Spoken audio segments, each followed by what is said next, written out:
Okay, good afternoon and welcome back everyone to our options education webinar series. My name is Tony Zhang. I'm the chief strategist here at Options Play, and I hope everyone is doing well. And today we're going to be talking about trading credit spreads and just understanding credit spreads, the optimal credit spreads, and how you can utilize them in your portfolio. So before we get started, I just want to do a quick poll here. How many of you are familiar with trading credit spreads, or maybe have traded credit spreads in your portfolio? If you could type in 1 into the chat window if you have, and type in 2 if this is a new strategy to you and you're still learning how to trade options. And Bob, thank you so much. I really appreciate it. Okay, so I see quite a few ones, meaning viewers here who are familiar with this type of strategy, but at the same time, there are plenty of twos. Maybe if you're brand new to options, or if you haven't traded a credit spread before, today what we'll do is we will go through the best practices for the strategy and go through some examples. And again, for those of you that said welcome back, thank you so much. I really do appreciate it. Both my wife and the new baby are doing great. Thank you so much. But before we get started, what we are going to discuss here today is purely for education and demonstration purposes. It is not a solicitation or recommendation to buy or sell any specific securities. So what we'll do is we'll go over, first of all, just general requirements for trading this type of strategy, what you need to have in place. We'll talk a little bit about the optimal strategies themselves and the best practices for selling credit spreads. And then I think the best way to learn is always to use a real example. And I want to show you how you can paper trade these strategies using options play. So for every one of you that answered 2, you're brand new and you're learning how to paper trade these, and then some of the rules around building your confidence and the rules around managing these trades. So those are the things we're going to go over here today. But the primary thing that I want you to be able to walk away from today's session is a clear understanding as to what are the best practices for trading credit spreads in order to generate income for your portfolio, because credit spreads are an income generating strategy for your account. So my name is Tony Zhang. I'm the chief strategist here at Options Play. And I want to show you some examples of credit spreads to help you better understand how to implement them for your portfolio. So let's first talk a little bit about, why do I think credit spreads are so important for any investors who's looking to grow your options account? And really comes down to a few things. One is really gaining confidence. Whenever anyone's trading options, a lot of investors struggle with getting to a point where they're confident in their strategy. And this really comes down to having a fundamental understanding of your strategy. So that the core of what I want to communicate today is an understanding as to why credit spreads work and how you can optimize them so that you can put the probabilities in your favor. And the second thing I want to help you understand is how to gain consistency. Most traders struggle with gaining consistency in their trading. So I want to show you why credit spreads will allow you to win more than 50% of the trades that you make. When you're able to win more than half the trades that you place, I tend to find that investors gain a little bit more confidence. They gain a little bit more a desire to learn more and kind of continue to optimize. When you're winning less than half the time, it's difficult to wrap your head around kind of consistently doing it day in and day out. When you win more than half the time, you're more likely to stick with it. So those are some of the characteristics we're going to go over here today about credit spreads that's going to allow you to do this. And then we'll talk a little bit about preventing account blowups. One of the downfalls of any strategy is really blowing up your account. And there are a few different reasons that traders typically blow up their account. And so we'll talk a little bit about the rules and disciplines around preventing account blowups, and also helping you not lose faith in a strategy, because a lot of times losing faith is really, what sets professionals apart from retail traders. Retail traders, you see a string of losses, you think the strategy is no longer working, and you try to find new strategies. You never quite stick with it. So we'll talk a little bit about that. So in terms of requirements for trading credit spreads, First of all, what you're going to need is an options account with level 3. So you need to have the ability to trade spreads. Now, how many of you currently have an options account that allow you to trade spreads? Either type yes or no into the chat window. If you have an account that allows you to trade yes to trade spreads, or no if you don't have an account to trade spreads. So for those of you that answered no, it's important to think about who your broker is and whether or not they allow you to place the trades that you want to trade. Especially in Canada, there are a few brokers that offer spread trading for both US and Canadian securities. I encourage traders to explore some of those brokerage firms that allow you to trade these spreads. The second thing you're going to need is a margin account, and that's only available in taxable accounts. So if you're trading in a tax deferred account, this is unlikely going to be a strategy that you're going to be able to trade. And lastly, having access to education, having access to the practice tools such as options play is going to help you learn these strategies so that you can implement these for your portfolio. So let's talk a little bit about the strategy itself. What is a credit spread? Now, before we jump into an example, before we go into the details of a credit spread, I want to talk a little bit about them at a high level as to why I think they are useful for any investor to, who's trying to grow their options account, trying to grow confidence and grow your consistency in your trading. So a credit spread is a strategy that is an income generating strategy. And I would say the underlying characteristic of a credit spread is that it's suitable for whenever you have a mild directional view on a stock or ETF. What do I mean by that? You're going to have at different times different views on some stocks, on different stocks or ETFs. Some stocks you think are drifting higher, some stocks you think are drifting lower, and some stocks you think are going to make a big jump higher or lower. So this is really reserved for those stocks or ETFs that you think are going to generally trend in one direction or another. If you think a stock is going to make a big move, a quick, fast move, yes, credit spreads are still suitable, but they're not going to be the best strategy for when you expect a big and fast move. There's going to be better strategies for that. So first thing to remember is that credit spreads are for when you have a mild directional view. You think the stock is trending in one direction or another, and you think that trend will continue. Does that make sense, everyone? Please type 2 into the chat window if that makes sense to you. Perfect. The second characteristic of a credit spread is that it's a forgiving strategy and it has a higher probability of success. What that means is that when you enter a trade, the stock can do 3 things, right? The stock can go higher, it can move sideways, or it can move lower. In most strategies, only one out of these 3 strategies, or one out of these three outcomes will make a profit. In credit spreads, 2 out of the 3 outcomes will be profitable. So it's a forgiving strategy. So if you think the stock is going to move higher, you'll be profitable if you trade a bullish credit spread, but you'll also be profitable to trade if the stock trades sideways. The only time you'd lose money is if the stock goes against the direction that you expect it to. So a higher probability of success means you're going to win more often. And that's really some of the benefits, if you will, of credit spreads. And at the same time, it also has limited risk and limited reward. So you know exactly how much you can potentially make and how much you can potentially lose on every single trade. So you have a clear understanding of the risks that you're taking before you get into a trade. Does that make sense? Please type 3 into the chat window if that makes sense to you. Perfect. Okay. So I think that, at a high level, those are some of the main characteristics of a credit spread. I think the best way to learn is to go through a real example. So I'm going to use Canadian Natural Resources, CNQ, as an example, currently trading about $54.50.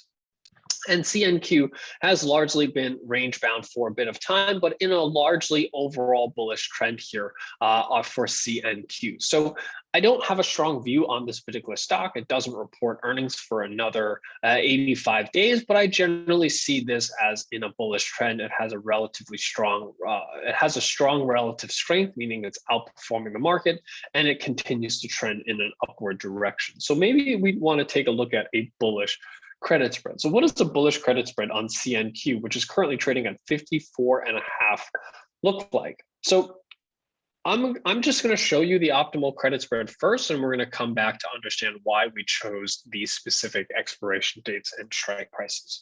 So right now we're in early December. This is going out to January of 2022. So the monthly expiration in January. What we're going to do is we're going to sell a $54 put option and collect $2.50. So notice how the Canadian Natural Resources at 54.5, we're selling an at the money put option for $2.50. But we know that when we sell a put, just a naked put, we're taking on a substantial amount of risk, not to mention you need a substantial amount of capital to sell a put option. So a credit spread negates that risk and reduces the margin requirement on the trade by buying a $50 put, a lower put against it. We're going to pay a little bit for that $50 put, in this particular case, $1.05. And the net difference between these two prices, the $2.05 that I collect and the $1.05 that I pay, gives me a net credit of $1.45. That's the net difference between those two numbers. So I'm going to collect $1.45 by selling this put vertical. And what we're going to see is that there are three numbers that are going to be important for us to understand this underlying strategy. So because I'm collecting $1.45, my max reward is going to be $145. With any income generating strategy, what I collect is the maximum gain that I can make on the trade. Does that make sense? Please type 4 into the chat window if that makes sense to you. Perfect. Now, with any vertical spread, the difference between the strike prices. So right now I'm selling the 54 and I'm buying the 50. The difference between those two strike prices is $4. So when you take a $4 and you subtract the $1.45 that I'm collecting from the credit spread, the remaining amount of that $4 is going to be my max risk. And that's why I have a max risk of $255. So what you see here is that you have a higher probability of success. That's what we talked about here with credit spreads. But the downside to that higher probability of success is that you're going to risk more than what you can potentially make. And we're going to talk a little bit about that relationship and how we can skew this relationship as much in our favor as possible. And generally speaking, there are three numbers that we need to pay attention to. The $54 strike price, the $50 strike price, and the break-even price, which is $52.55, which is simply taking $54 and subtracting the $1.45 from that. And that's how we arrive at $52.55. Now, if you're thinking to yourself, these are a lot of calculations, I'm not sure how to do them, that's okay. That's why we have the Options Play platform. The platform does all of the calculations for you. And these are recorded with the slides so that you can follow along at your own pace if this is all new to you. But I want to walk you through CNQ. Like we said, once you enter a trade, three things can happen. The stock can go higher, the stock can move sideways, and the stock can move lower. We want to evaluate how this credit spread performs in all three scenarios. So this is really what I have here on the next slide is CNQ. And like we said, it can move higher, it can move sideways, or it can move lower. And we want to evaluate how the strategy performs. So whenever we talk about a credit spread, as long as the stock stays above the strike price that you've sold, you're going to make the full profit of $145. That means if CNQ rises in the future, you're going to make $145 profit on this particular trade. But like we said before, if the stock doesn't rise and it simply just moves sideways, that's still going to stay above $54. What that means is that even if you get the directional view effectively wrong, meaning the stock didn't move up, it just moved sideways, you're still going to make your full $145 profit. That's one of the key benefits of selling credit spreads. It's something that you don't get when you're buying a call or buying a put, because on those types of strategies, if the stock doesn't move, not only do you not make money, you actually lose money on those strategies. Here, if the stock doesn't move, the exact opposite happens. You actually make money. Does that make sense? Please type 5 into the chat window if that makes sense to you. And it doesn't just end there, because it's a very forgiving strategy, because even if the stock starts to decline a little bit, as long as it stays above 55, 52 and a half, which is the break-even price, you're still going to see a profit. You're just not going to see $140, $145 profit. You're going to see a smaller amount of profit, but you will still have a profit on the trade. Only if the stock declines below 52.55, which is the break-even price, do you start to see some losses on this particular trade. But if the stock really starts to fall apart, meaning your directional view is completely wrong, the stock plummets 10, 20, 30%, the losses that you have on the trade are limited to just the $255. You cannot lose more than that, even if the stock goes down to zero. So you have protection here to the downside. So you have more cases where you will be profitable. And then if the stock does drop significantly against you, you have protection against severe loss in this particular trade. And you know exactly how much you can potentially make and lose before you get into the trade. Does that make sense? Please type 6 into the chat window if that makes sense to you. Perfect. Okay, so let's go back and take a look at why I chose these credit spreads. And I want to talk a little bit about the optimal credit spreads. And we're going to come back and work backwards as to why these are optimal.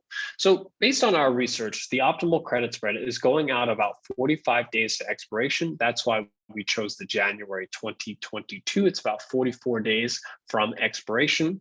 We want to sell an at-the-money call or put against the stock. So if you have a bullish spread, those are put spreads. If you're selling a bearish spread, those are the call vertical spreads. So puts are bullish, calls are bearish. So the exact opposite when you're buying, puts in this particular case are bullish, calls are bearish. So we want to sell an at the money call or put, and then we want to buy back an out of the money call or put against it. We typically use the 25 delta call or put against it to buy against the 50 delta call or put, or the at the money call or put that we've sold.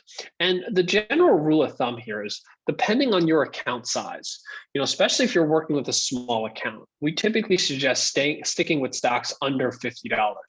If you're working with an account with $5,000, $10,000 or less, stick with stocks that are under $50. That's going to allow you to stay within your bounds with respect to risk. If you have a larger account, you obviously can trade these on higher price stocks. But if you're working with a small account, stick to those $50 rule. But the rule of thumb here, the most important metric here, is that you want to collect at least 1/3 of the width between the two strike prices. So you select your strike prices. In this particular case, when I sold the $54 put, which is the at the money put, and I bought the $50 put, which is a 25 delta put, the difference between those two prices are $4. So if you take a little bit of math, we take $1.33, which is 1/3, multiply it by $4, we see that that comes out to be $1.32. So what I'm trying to collect here is a minimum of $1.32. And because I was getting $1.45 here, or $145, it meets the minimum requirement for a credit spread. Now, I'm going to show you why this is so important, but I just want to make sure everyone understands vertical width, the distance between the two strike prices, and trying to calculate and trying to collect at least 1/3 of that amount. Please type 7 into the chat window if that makes sense to you. Like I said, if you don't know why, that's okay. We're going to talk about it. I just want to make sure everyone understands vertical width and collecting 1/3 of that vertical width. Okay, perfect. So let's look at this. And I want to explain why this 1/3 rule is so important. So in our example, we were selling the $54 put and we're buying the $50 put. And like we said, the distance between those two strike prices is $4. And we also said that whatever you collect in income, the rest of it is going to be your risk. So if you collect 1/3, 33%, that's $1.33. So $1.33 is exactly 1/3 of a $4 wide credit spread. So if you collect $1.33 in income, that's going to translate to a risk of $2.67. That ratio translates that to, for every $1 you can potentially make on this trade, you're going to risk on the back of that $2. And that simply means that you have to be right 67% of the time just to break even. So if you win 2 trades where you win $1 each, you have 1 losing trade where you lose $2, you have 2 winning trades where you win $1, you have 1 losing trade where you lose 2, and you repeat this cycle over and over again. What are you going to end up with at the end of all of this? A big fat 0. And a lot of people will ask, well, why would anyone want to trade a strategy where you end up, with a big fat 0? And I will say for many traders, getting to break even is a pretty big feat because most retail traders are not profitable. Most traders struggle to even get to break even, which is why this is the minimum requirement to enter a credit spread. You want to enter credit spreads that at least have a good shot at getting you to break even. Does that make sense? Please type 8 into the chat window if that makes sense to you. I think a lot of investors, if they can break even, they're pretty happy because at least they're not losing money. At least they're not hemorrhaging money or blowing up their accounts. However, that's not the goal. The goal is to be profitable. So I want to show you how do you move from being break even or getting to break even to being profitable. And that's really where we want to try to find an edge. So what you're going to find is that for many trades, you're going to be able, or sorry, not many. For some trades, you're going to be able to collect more than 1/3 of the width. So in our example, we are collecting a little bit more than the width. We were selling the $54 put and we're buying the $50 put. We were collecting about $1.45. That comes out to be, if I'm not mistaken, about 36% of the width, right? But you're going to see that sometimes you're going to be able to collect 40% of the width. So if you collect 40% of the distance between the two strike prices, that translates to about $1.60. And because you're collecting a little bit more in income, your risk is also going to be a little smaller. Here, you're only risking $2.40. And that doesn't seem like a huge shift between this number and this these two numbers, $1.33 and $2.67 versus, $1.33 and $2.67, and $2.67, which is the vertical width which is 1/3 of the width, to 40%, which is $1.60 at $2.40. But that ratio now changes. For every $1 you can potentially make, you're only risking $1.50. That reduces the number of trades that you need in order to break even. So if you have that same ratio, 2 winning trades where you win $1, 1 losing trade where you lose $1.50, 2 losing trades when you win $1, lose $1.50, and you run this scenario over and over again, well, guess what? You're going to start turning a profit on your trade. That's greater than 0. And that's really the goal here, is to try to find credit spreads that get you as close to 40 as possible, so that you are risking less and turning the probabilities in your favor. A lot of people talk about trying to find an edge, putting the probabilities in your favor. But the question is, how do you go about doing that? And this is how you go about doing that. You stick to the rules of selling the 50 delta, buying back the 25 delta, and making sure that the premium that you collect is at least 1/3 of the vertical width. If you come across a credit spread, let's say you sell the 54, you buy the 50, and you see that the credit that you receive is only $1. What that means is that now you're only collecting 25% of the width. That's less than 33%. That is a trade that you should not take. You should not sell that credit spread, because that means for every $1 you can potentially make, instead of risking $1.50 behind it, you're risking $3. And imagine if you had to do this this scenario where every single time you won $1, and every single time you lost $3. Are you going to be profitable in the long run with that type of strategy? It's going to be very difficult. So this is what I mean about putting the probabilities and edge in your favor.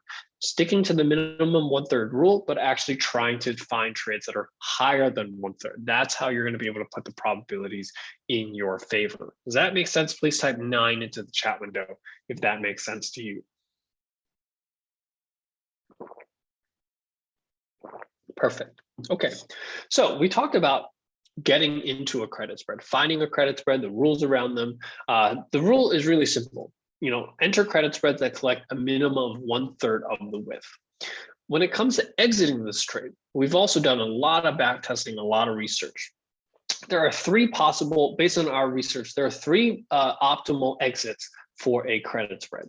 And you basically exit the trade upon the first trigger of any of these three rules. So these three rules are: take profit at 50% max gain, take a loss at 100% of the max gain, or exit at 21 days to expiration. So I'm going to walk you through this. Let's say you have a credit spread that's $5 wide. So the distance between the two strike prices are $5. Let's say you sold the 55-50 put spread. The difference between those two numbers is $5.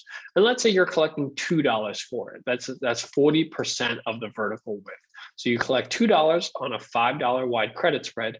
When do you exit the trade? So when you sell something for $2, the max gain that you can make is $2. So 50% of that is $1. What that means is that if something you sold for $2 is now trading for $1, you've made 50% of the max gain, and it's time to get out of the trade. So when the vertical spread that you sold for $2 is now trading for $1, time to exit the trade at a profit.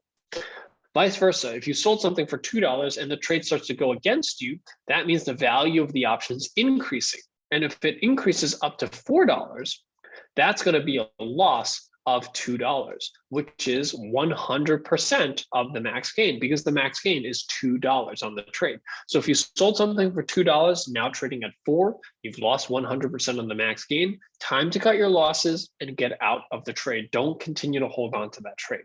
And lastly, if you sell a credit spread and you approach 21 days to expiration and the stock does not reach either your profit level or your stop loss level, it's also time to exit the trade. And this really has to do with expiration and assignment risk. Whenever you're selling an at-the-money call or a put, you're going to have an elevated risk of an early assignment. You don't necessarily generally want an early assignment on a credit spread because you have to be either long or short 100 shares of the stock. And usually when you sell these types of credit spreads, you don't want to be long or short 100 shares of the stock. So one of the best ways to avoid that or ever have that risk of that happening is to exit the trade at 21 days to expiration. If you want to stay in the trade, meaning you still have a bullish view on that stock, you can sell a new 45-day credit spread on that stock and continue the exposure in that stock. But you want to not hold these trades in the last 3 weeks before expiration. Does that make sense, everyone? Please type 1 into the chat window if that makes sense to you. Perfect. Okay, so that covers the strategy, from a credit spread perspective. I want to talk a little bit about some of the mechanics around trading these, because it's one thing to learn the strategy. It's a whole nother thing to implement them in a real scenario in your portfolio. And the one thing that I see consistently from traders, even traders that really take the time to understand the strategy, you follow all the rules, you do exactly what I tell you to do with respect to 45 days, 50 and 25 delta, you use the 1/3 rule, you follow all those rules. Yet I still see some of those traders time and time again blow up their accounts. If anyone can relate to that, please type yes into the chat window. If you've followed the rules but still find that you've kind of lost a large chunk of your portfolio, or if you follow someone else that is seemingly very successful in their trading, but when you follow them, you have huge losses in your portfolio. I've seen this over and over again. I've worked with thousands of retail traders and some institutional traders over the past 16 years or so. And this is the one thing that I see fairly consistent in portfolios are account blowups. And a lot of traders tend to think that it has to do with their strategy. It has to do with the credit spreads that they're trading or the stocks that they're trading credit spreads on. But from my experience in the last 16 years, that is rarely the case. Almost entirely, the reason that most people blow up their accounts or cause large losses in their portfolio is because they trade too large of a trade. They simply put too much of their account at risk, and they also tend to have behaviors around that. When you trade too large, you're emotionally attached. You don't make the sound decisions as to when to take profits, when to cut losses. Take profits too soon, you cut losses too late. Those are all those are all effects, if you will, of trading too large. So whenever you're trading this type of strategy, the golden rule of risk is to never exceed 1 to 2% of your total portfolio value. In the CNQ example, I showed you that the max risk was $255. Now, depending on your account value, 2% is this particular column. That means with $255 of risk per contract, if you have an account that's $10,000, guess what? That trade is too much risk for you, because 2% of $10,000 is only $200. That's why I said before, if you have an account under $10,000, you have to select stock prices that are under roughly $50 or so. If you have a $20,000 account, well, the most you can risk on a trade is $400. That means you can trade one contract of the CNQ trade that we just referred to. If you have a $25,000 account, you can risk $500, you can trade roughly 2 contracts of the CNQ. And what this means is that no matter what happens on any given trade, that one trade, no matter how wrong you are on the trade, no matter how badly the trade works out, you're wiping out 2% of your total account value. That means you still have 98% of your account left to trade. And I cannot stress enough, a lot of people ask me, how much money can I make on a strategy? What's my expected return? And I always tell investors, you're asking the wrong question. The question is not how much money can you make? The question is, how much do you have to risk? Because there's a finite amount of capital that you can risk before you blow up your account. There's no limit as to how much money you can make, but there is a very defined limit as to how much money you can lose. So it's far more important for you to control how much you lose, because if you lose too much, you're never going to be able to participate on the upside. You can only participate in the upside if you protect your capital. So it's so important to stick to these risk rules to prevent you from blowing up your account and thinking long-term in your portfolio. And just to reiterate that one more time, the reason that this is so important is because you have to think about how many trades it takes for you to break even, how many trades it takes for you to get back to where you started. Because again, you have a limit as to how much money you can lose. You do not have a limit as to how much money you can make.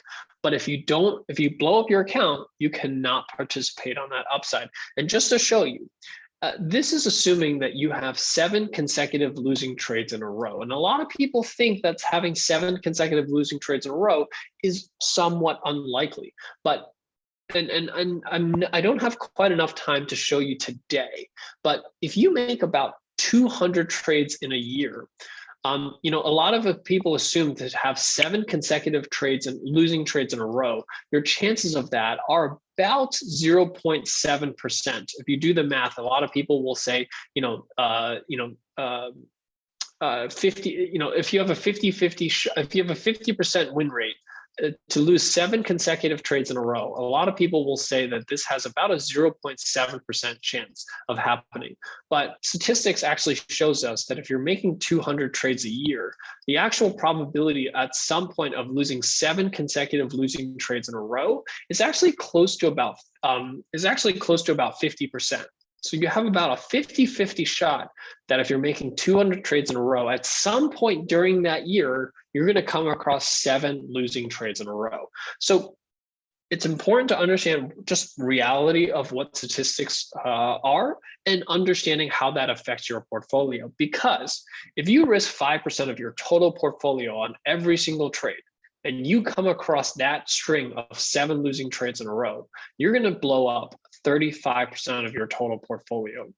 That unfortunately requires a 53% gain just to get yourself back to break even. So if you continue to risk 5% of your account per trade, you're going to need almost 11 consecutive winners to get yourself back to break even. So if you have 7 losing trades, you need 11 winning trades to get yourself back to break even. That's pretty tough to do. So this is really why it's so important to stick to this 1 to 2% rule, because if you lose 2% of your account per trade and you have 7 losing trades in a row, you're going to need a 16% gain to get back to break even, or about 8 winning trades in a row to get back to break even. That's not easy, but it's certainly something that is doable. versus once you start stepping down this ladder, for every 1% you go down the ladder, you are exponentially increasing your chances of not being able to get back to break even. So when you go, as you see, the difference between these two is about 2%. Difference between that is 5%, 10%. You start getting into, close to 20%, and you start getting to the point where you need to basically more than double your returns just to get back to break even. And that And this is just a 1% step down. Each one of these is only 1% more, but the amount that you need to break even grows at an exponential pace. So it's really learning, understanding kind of the importance and the power of exponential function and how that relates to your portfolio. Once you understand this math, once you understand these statistics, you can put them in your favor to hopefully help increase your odds of remaining profitable and not blowing up your account. Does that make sense, everyone? Please type 2 into the chat window if that makes sense to you.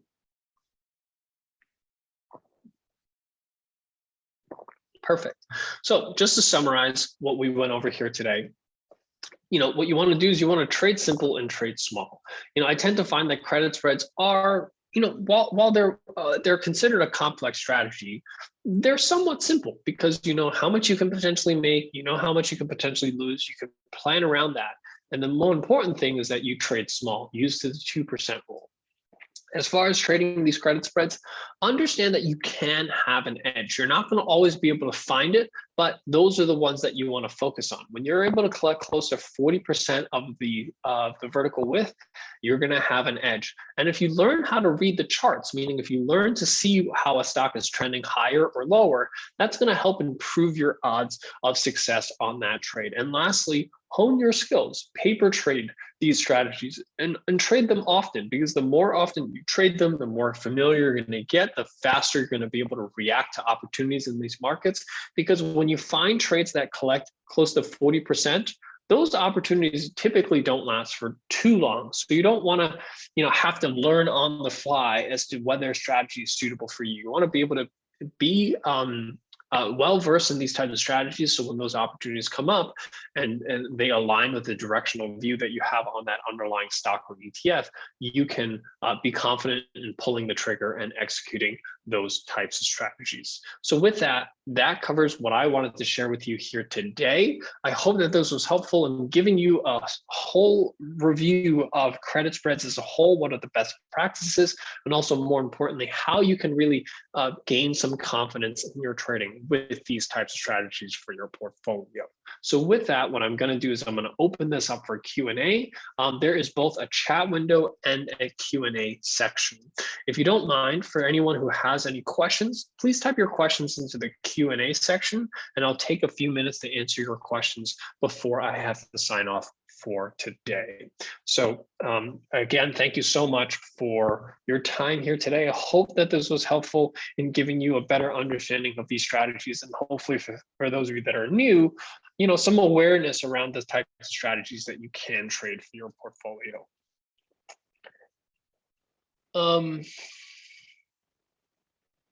What are the criteria to select a credit spread trade? Really just two things, a directional view. So learning to read the charts will certainly help you with having a directional view and trying to collect at least close to 40% of the vertical width, at least 1/3, but closer to 40%. The closer you get to the 40%, the better the credit spread, in my opinion.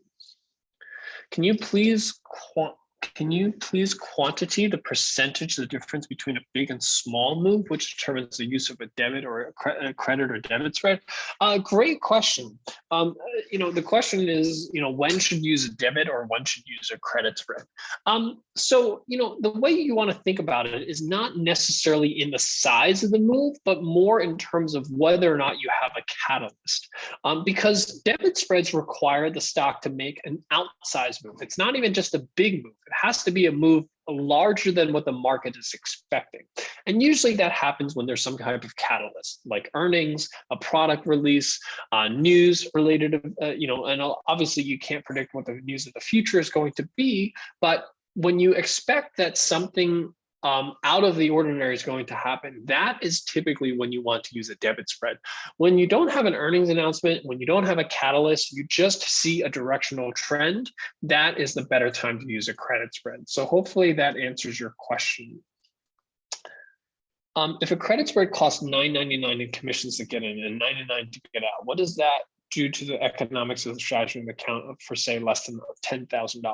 So Bob, it certainly changes the dynamics of that trade. And this is really where I encourage you to take a look at some of the brokerage firms in Canada. They don't all charge $9.99. Some of them charge significantly less than $9.99.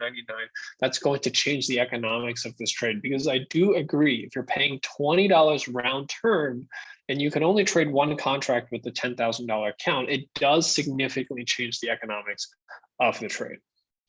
How does IV rank impact the decision of going in for a credit spread? So I'll be perfectly honest, IV rank is not a good, it's a good general view, but it's not in itself enough to determine that, because when we refer to gaining an edge, IV rank gives you a summary of the full chain, right? So it basically averages the implied volatility of the 54 strike, the 50 strike, the 48 strike. It averages all the strike prices and gives you one number.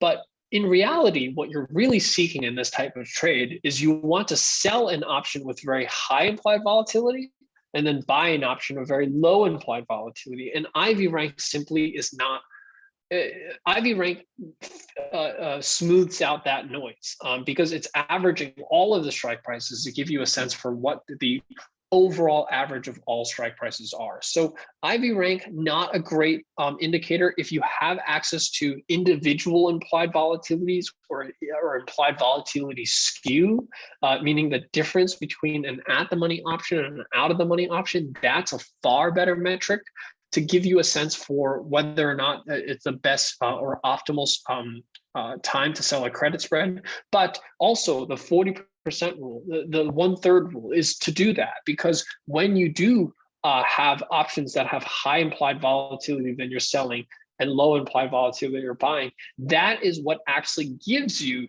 these credit spreads that collect 40% of the width. So the edge actually comes from this skew.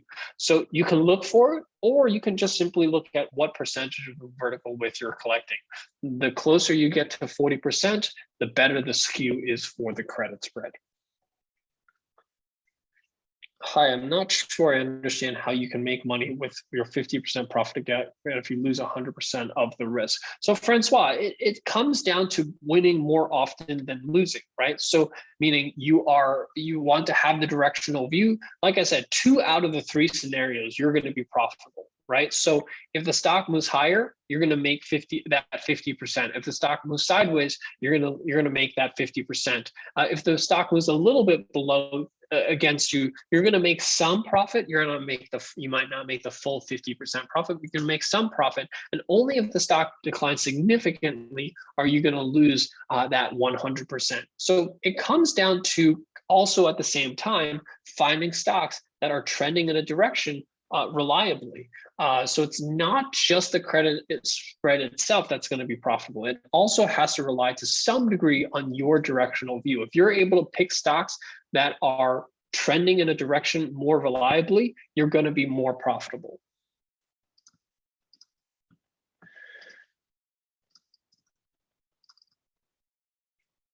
The fast trading limitation in Canada is that it's hard to place strategies on Canadian stocks. So Bob, you're going to have certainly limited symbols to play with, but I certainly think that there are still plenty of opportunities. But you could also always trade the same strategy that I'm just showing you here on US stocks as well. If you don't mind owning the stock at the short position extra strike price, does it make sense to deviate from the 2% rule? No, Sean, it does not. Even if you don't mind owning the stock, I would not deviate from the 2% rule. Tony, options play makes all of the calculations that you made manually, makes the recommendations of credit spreads that you should take to match the 33 to 40% rule on a particular stock such as CNQ, correct? Yeah, so options play makes all of the calculations for you. The only thing you have to determine is how much the credit is as a relation of the vertical width, right? So the only thing we're not calculating for you is what percentage $1.45 is out of $4. So you do that manually. $1.45 divided by $4, which is the vertical width. As you can see, that comes out to be 36.25%. So that comes out to be about 36% of the vertical width.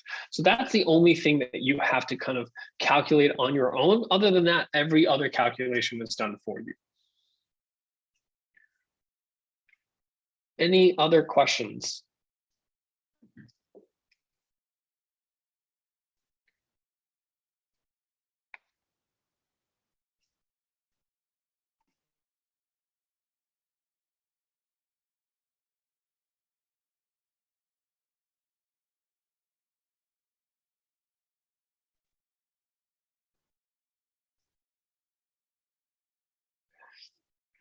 If there are no other questions, I just want to thank everyone for your time this afternoon. I really hope that this was helpful in giving you a deeper dive into this one specific strategy and the best practices around trading them, how to find opportunities, and more importantly, how to then make sure that you also have the statistics around managing your account and probability of success. So with that, thank you so much. If what we will do after this session is we'll send you the slides along with the recording so that you can follow along at your own pace. You can log into Options Play and take a look at this on your own. So with that, thank you so much and have a great trading day.